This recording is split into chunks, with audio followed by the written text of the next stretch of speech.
Hi, everyone. Welcome to the latest episode of the SPI podcast. I'm your host today, Andrew Fox, here with Tiago Fernandes, author of The Next Generation of Portfolio Management, Maximizing Success with Structured Products, and my regular co-host. First of all, Tiago, how are you doing? How are things? Thank you. Yeah, I must say I had better days, Yeah, sorry. especially last week when there was better weather in the Sure, UK. But definitely, yeah. it's okay. I'm very happy to do this episode again with you. Slightly Wonderful. different, right? Because you're kind of interviewing me. hmm Indeed, yeah. So just to give a bit of a bit more flavor on the episode today, a very special one. I'm going to be interviewing Tiago about his book. I think we met a few weeks ago, and you were absolutely beaming about finally getting this done and getting it out. I'm Yeah, probably the happiest I've seen you in a couple of years. But just to kick it off, yeah. what made you decide to write a book? You know, there's tons of way you could have got information out there. What made you think about Yeah, a book? I think that there is not enough books and academical papers on structured products, and there are a few in other asset classes, but structured products it's very limited. Again, it's a very niche market, but it's growing, and there is not enough. And especially there is a lot of derivative books. That's like there's tons, but hmm in reality, most people cannot apply to it. So Yeah. I wanted to make a book, and again, the foreword was written by Andre Blanc, Mhm. who wrote this amazing book, How to Invest in Structured Products. But it was not a book for advisors and how help them to use structured products. So it's been my dream for 10 years, and thankfully with the data that I was able to build with SP Intelligence, I was able to do it. Yeah, so very happy. No, I'm definitely, yeah, like I say, it's the happiest I've seen you in a long time. When you finally kind of got it finished up. How do you feel like your personal experience working in the industry kind of pushed you through to get your findings and give the idea for it? Completely. I mean, it's like I've started in structured products close to 20 years ago. I mean, everything was manual. We talked about in the past, Yeah, yeah. but what it was always surprising is the distribution of structured products. It's always like very, RFP. So it's, one deal at a time. It's not really thought through as how to help clients. I'm sure the advisors try to do that, but there isn't. And the more I did and the more I analyzed the structured products market, the more I saw structured products, I always felt that need. And I did a lot of research in the past. So I utilize a lot of that experience of understanding how the structured products were sold, how the research about all the different products across the world, and of course the amazing knowledge that I received from not only the issuers but from private banks, from brokers, Yeah, of from course. advisors. I mean, I think globally I've trained more than 1,200 advisors across the globe, and I'll say that like I learn a lot from them too. So yeah, I applied everything. Definitely, definitely. It's like you say, it's a smaller industry, but if you can get the information from everybody, there's a lot of very intelligent people in the industry that are they're pushing it forward. So I think the next thing is we've spoken briefly about the kind of data that you pulled for this. Hmm. 370,000 structured products apparently in the data set, massive.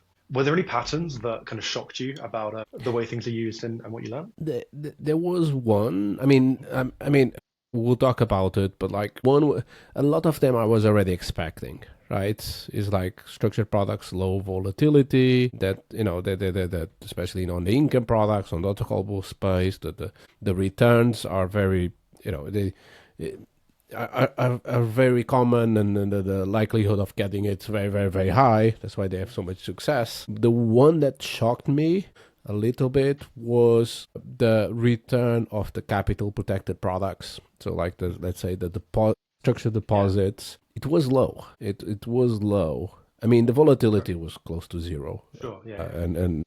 And who writes the book, who reads the book will see it's very, very low. But the return too. And I thought that's strange. But at the same time, even when I applied different models to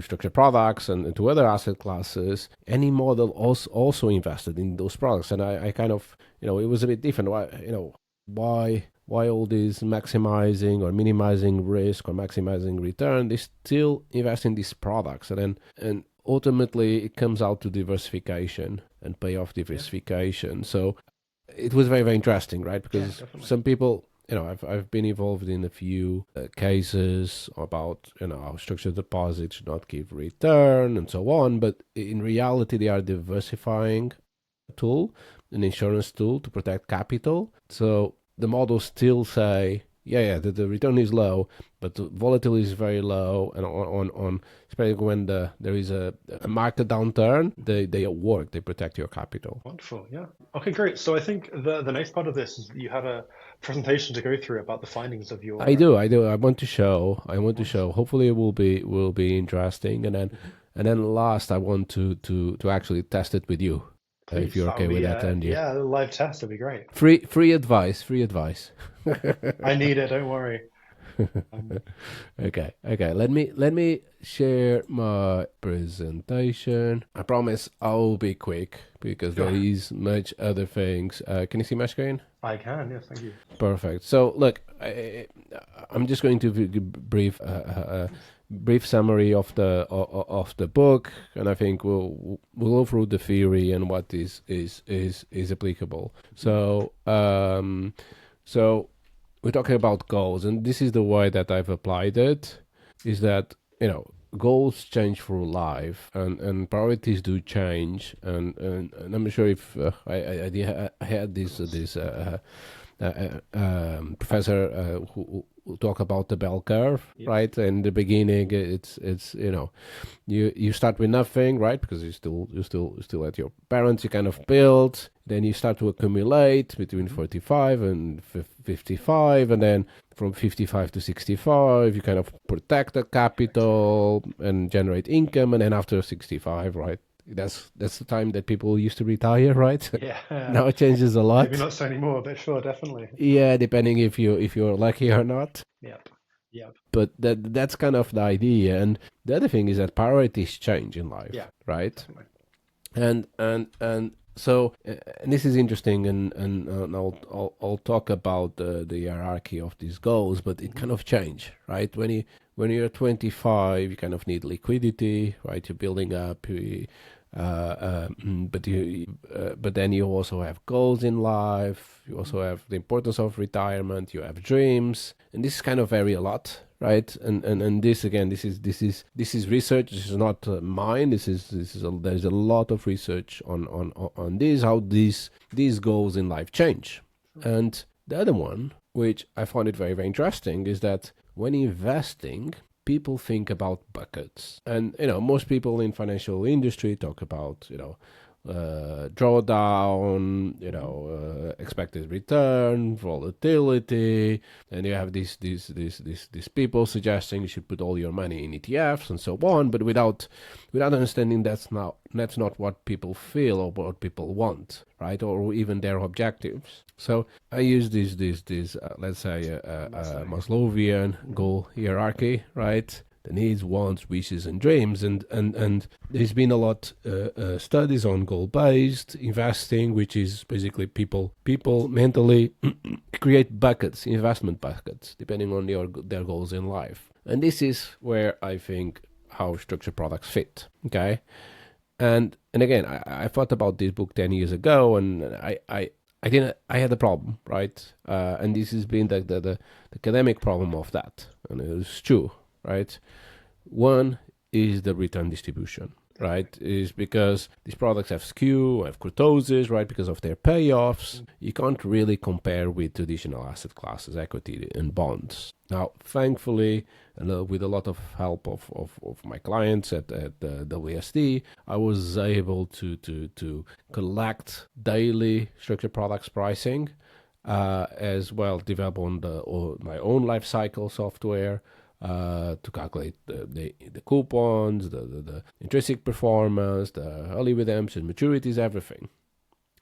And that data show that actually the daily structured products performance, it has the same distribution as equities. Really? So that they are not different. This is not really a problem if you have that data. And of course, the structured products still allow to diversify the skew with kurtosis, but you can look it as a way to compare to other asset classes. And then the second thing, which is probably the biggest one, is liquidity, right? The biggest objection that people gave to when they hear about structured products and try and understand them is there is no liquidity, right? The client needs to wait for the money before maturity. But this was the solution. Because if you think about buckets, right, there are some buckets that you do not need liquidity. You do not need liquidity for retirement if it's in 50 years. You don't need liquidity for your buckets that you are not going to touch in 15 years. You need liquidity for your needs, right, but not for the other ones. And let me show you. So again, I was able to prove with data that kind of even different structured products fit into different buckets. So you can see there, like on the needs bucket, on liquidity for the next 2 years, structured products do not fit. And then people shouldn't invest if they need the money for the next 2 years. But then if you go to the 2 to 7, 7 to 15, or even 15 plus, you have these different products that can fit extremely well. The capital protected, the income and auto calls, as well as the participation products. So what did the data show? So is that the daily performance proves that structured products follow equity distribution. And you can see here you have the S&P 500 and the equivalent, so only linked to S&P 500 products, and their daily performance on as income, so as well as growth participation products. And actually it shows, it's the average. It's more or less it's not the same, but it's around the same point. And what you see is that you have skew is different, right? And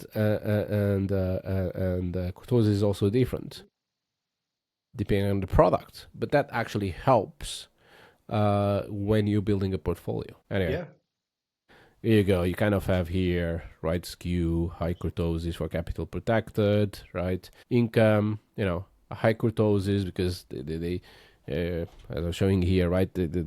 Actually you expect to get the same, much more on the income products. You get less on if the market rallies, as you can see, starts to go down, and then on the opposite, it also happens the same. You have the protection working on that section, and then if it's very, very bad, you can see that actually it's formed the same as equities. So actually. It actually the payoffs do what they expect, even daily. And of course, you have the participation, left skew, low kurtosis. You have results all over depending how the underlying works. Yeah, you can definitely see how you're filling these into your wants, wishes, and dreams buckets, based on your risk profile, even. Anyway, now let's go to my favorite chapter of the book. I must say that the feedback I've been getting is that chapter 3 and 7 are definitely the best. And let me tell you why. Traditional portfolios are missing something, right? If you look at the equity bond correlation the last 120 years, it goes from minus 80% to positive 80%. We talk about 60-40. It's not really a reliable diversifier, especially with crashes, right? 2008, 2022, everything fall. The model breaks, right?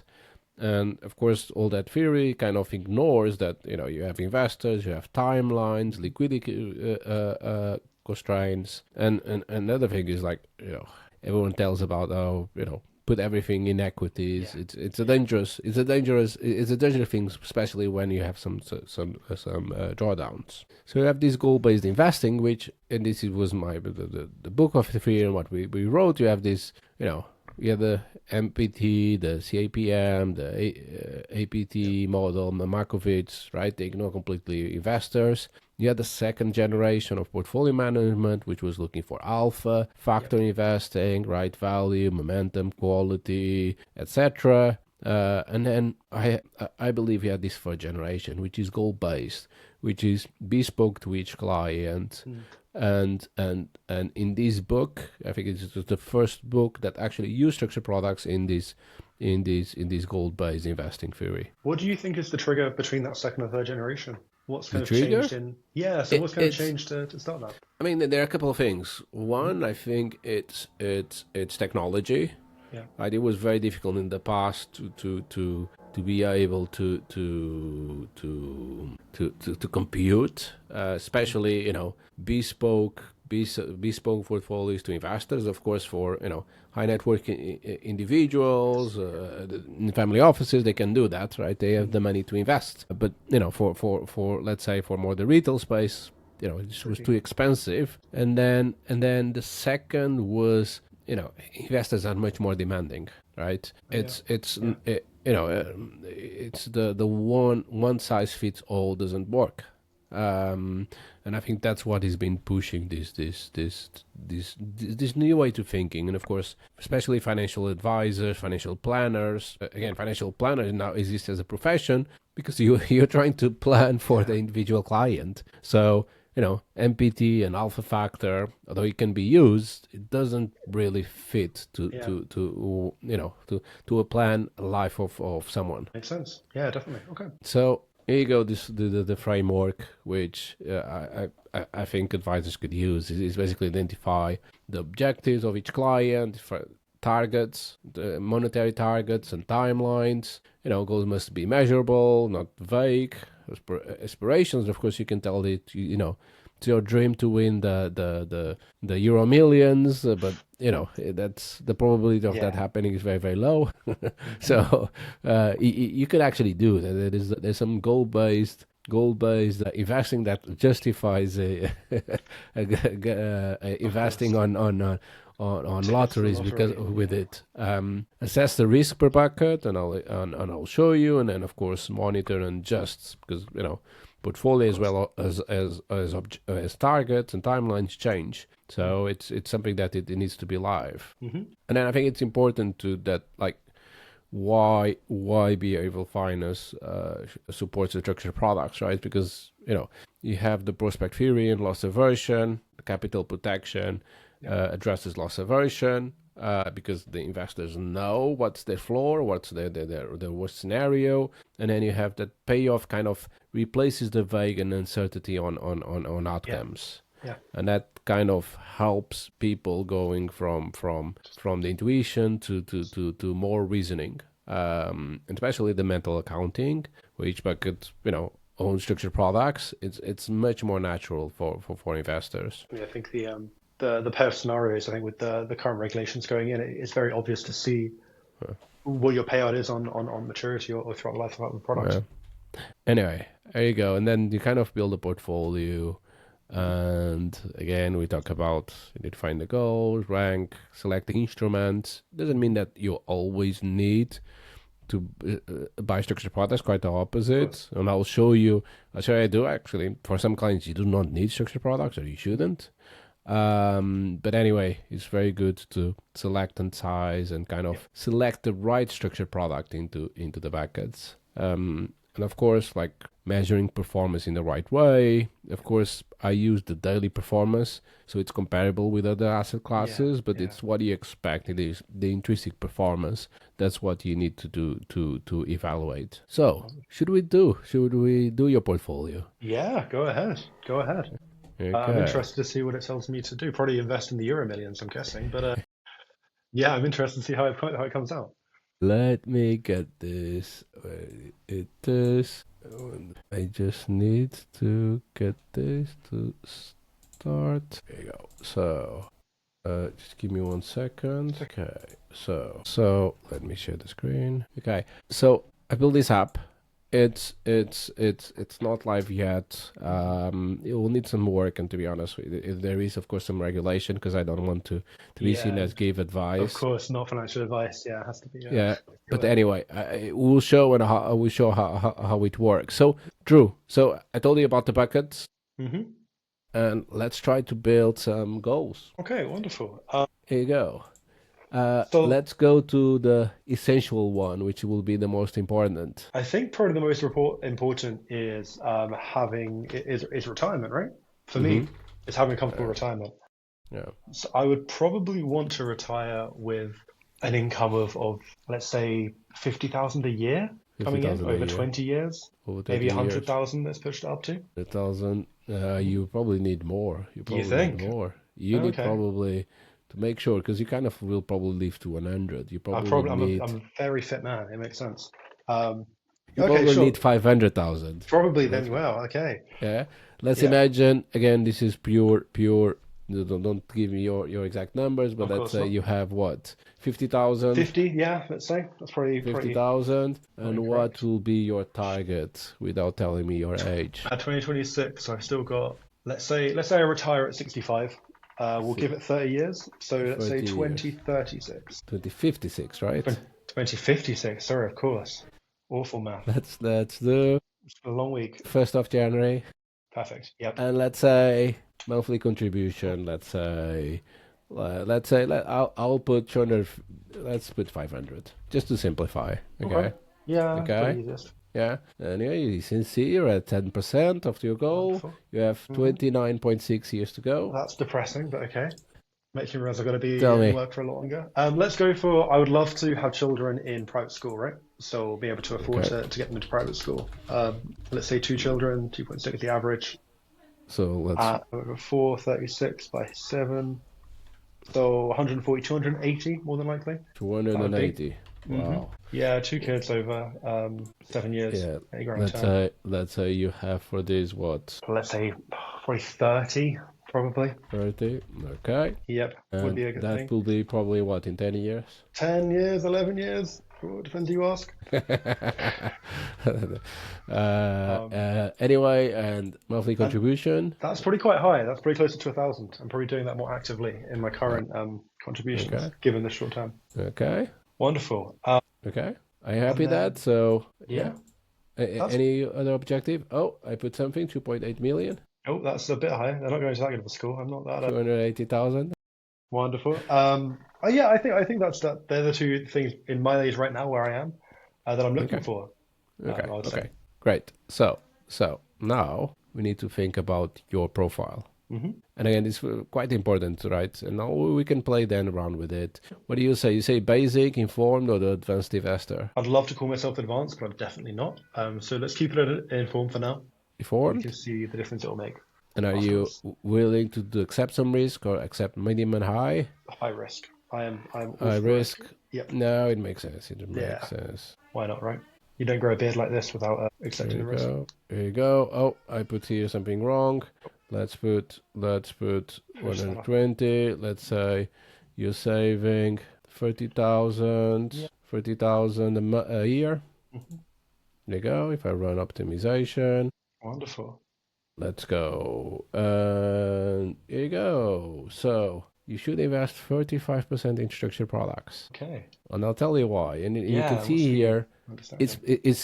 it's splitting into specific structured products. So you can see auto-callable, very Phoenix on US large cap. You can see here participation, US large cap. You can see here international growth barrier hmm participation. You can see here growth Small cap. barrier participation on US small cap. I'm assuming this as a US investor. Yeah, of course. 5% on gold and so on. And you can see so 35% in structured products, 40% in Okay. equity, 10% on fixed income, and Point. 15% alternatives. Yeah. And it Wow. tells you that you will succeed your objectives. Hopefully, yeah. Wow. Okay. Grand. And again, this is kind of shows you your cash flows, how you're going to do. So So again, fits in. we basically put this withdraw, which Yeah. is the savings, and you can see here by how do you get there. And again, this is kind of shows you the expected return, expected volatility, and let's do it without structured products so you can see the difference. And you can see actually Yeah. that you can get your So high. objectives without structured products, right? 61% equity, 15%, but you can see that the volatility is much higher. Yeah. So Much higher. the structured products can actually help reduce the risk. Wonderful. Yeah, That's and how? super interesting to see that. Yeah. How much the volatility actually jumped on that. Yeah, and anyway, let me show you the market data.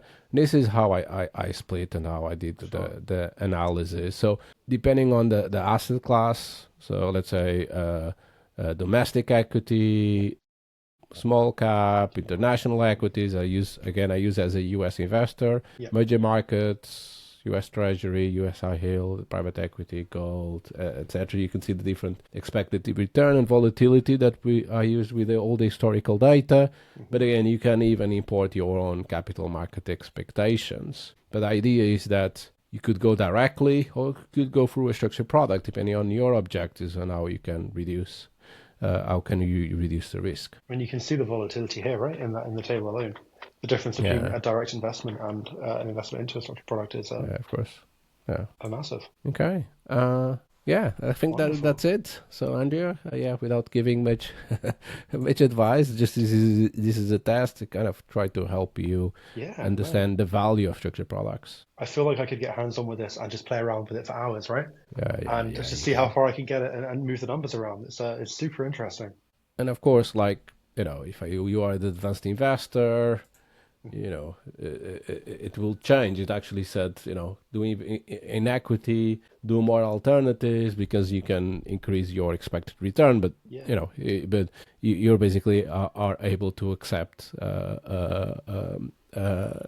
structured products. And if you have let's say if you were a basic investor, right, you can see that again will not invest in structured products. Sure. Interesting. Like I say, I could play around with this for hours. I'm sure you have. I'm sure you spent a while running through the numbers and playing around with it. But this is super interesting. Yeah. How does the advanced investor change that as well? Does that push that up to more? It will be less structured products, right? Oh, because really? It's because an advanced will be able to invest more on private equity, alternatives, right, and more equity. I think what's interesting, right, is that the structured products fit very well on these advanced investors that want to have less risk rather than assuming a lot of risk. Yeah, I guess it's more helping alongside to build a portfolio up. Oh, wonderful. Yeah. Okay, great. Is there anything else you wanted to show today? No, I think that's it. Oh, wonderful. I mean, that was great. I think that's a really cool application. I'm looking forward to seeing how it builds in the future. I'm sure in a few weeks' time it will be beautiful and all over LinkedIn. I'm really interested in this. I think this whole idea of goal-based investing and the way it moves forward on an individual level from person to person is something I'd never really thought about before the last maybe 2 years, and how advisors can do this. What do you recommend for advisors to help kind of open the door to structured products to their clients? How do you feel like investors or advisors can be using structured products, and how can they open the door for investors to use structured products for people that haven't used this in their portfolios before? I think it's education, right? It's as an advisor, you need to do the best for your client, and I think for me, it's all about be able to give your clients access to the best products for them. And I think this is where structured products fit because of their profile, the payoff diversification. And I think if advisors are not using them, they are not working as hard for their investors as they should be. So I think it's ultimately it's a tool that should be available to them. And again, you don't need to apply. You don't need to give it to every client. It depends if it's working or not for each client. I think just one more question from me. What argument that you've posted in the book do you expect the most pushback on, and how are you going to defend that? What big picture have you done, and how are you defending your findings there? I think the liquidity, we did have a lot of sharp ratio conversation. We kind of reduced. I think and of course it's the performance of the product, because we're using historical data, right? I use historical data to prove that this could fit. But again, all figures in the past were always done with historical data. Yeah. I think this is a challenge for for people to actually think, especially CIOs, to think how structured products can fit and how can they look at them with a forward-looking eyes, right?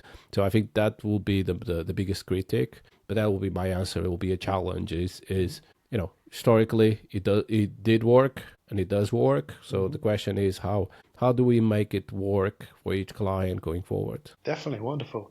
Okay, thank you so much for today. It's been a massive insight into the finding you've had and the application you built. Do you have anything else you want to say before we finish off today? No.